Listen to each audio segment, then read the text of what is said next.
Jackie, throughout the morning, I've been highlighting so many small businesses that are making things by hand, importing, taking them out themselves. And I actually want to introduce you guys to one guy who's been doing that for quite some time. This is Perry with Hillbilly Jerky.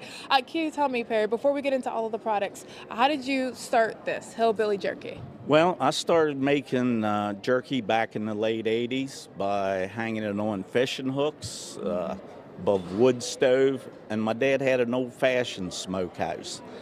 In 1992, I went under federal inspection, and 4 years later, I built my own federal facility, and here we are 32 years later. Wow, that's a proud 32 there. It is. It's been a long, hard road, but it's been rewarding in all ways. Okay, so tell me, what do you have here? There's so many jerkies and it smells so good. I started out with this flavor 32 years ago, and it's still our top seller. It's just a plain old-fashioned hickory smoked beef jerky with a soy base.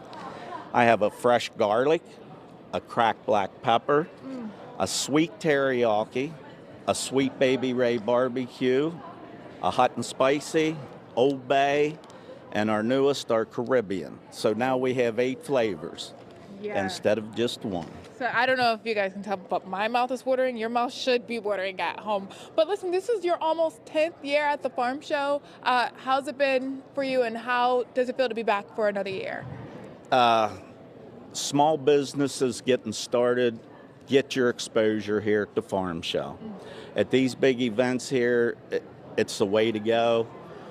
It's helped us tremendously. The show, our sales don't stop at the farm show.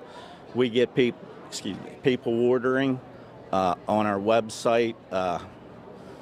We do about 2,000 pounds of hanging beef jerky per week. My daughter Sheena, she runs personnel, marketing, does a great job. My son Brandon runs production. So, and I have 4 granddaughters, so they're coming on board. But your advice to other small business owners would be to get your start here at the PA Farm Show. Absolutely. All right. Absolutely. So listen, I've been drooling. I have to try this jerky before I send it over to Tyler. What do you recommend? Try the new one here, Old Bay. This is what it says. It's a Heinz ketchup, soy sauce, Old Bay, and that's about all I can tell you. It's a secret then. All right. Well, thank you so much for your time. While I enjoy this turkey, Tyler Hatfield is over there with details on how your food makes a difference here in the Pennsylvania industry.